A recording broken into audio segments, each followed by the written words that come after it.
नमस्कार दोस्तों, power star Pawan Singh Bhojpuri ही नहीं पूरी बॉलीवुड में तहलका मचा दिए हैं। जी हाँ दोस्तों, आप सभी को बता दूं, पावर स्टार पवन सिंह का सूर्यवंशम मूवी देखने के लिए बॉलीवुड से ही बड़े बड़े सुपरस्टार आ रहे हैं और इस फिल्म को देख रहे हैं।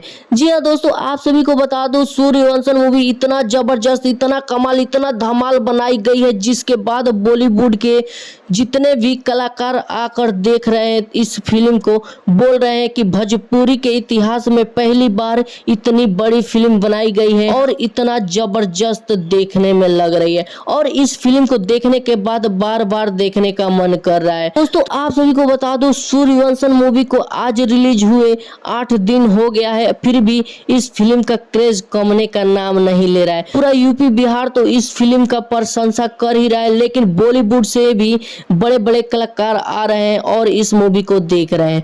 दोस्तों आप सभी को बता दो, सलमान खान के साथ साथ शाहरुख खान भी इस फिल्म को आकर देखे और भोजपुरी इंडस्ट्री को बारे में बहुत कुछ कहे। तो दोस्तों आप सभी को क्या लगता है, भोजपुरी इंडस्ट्री अब आगे जा रही है या नहीं? कमेंट करके जरूर बताएं और चैनल पर नए चैनल को सब्सक्राइब जरूर कर ले। धन्यवाद।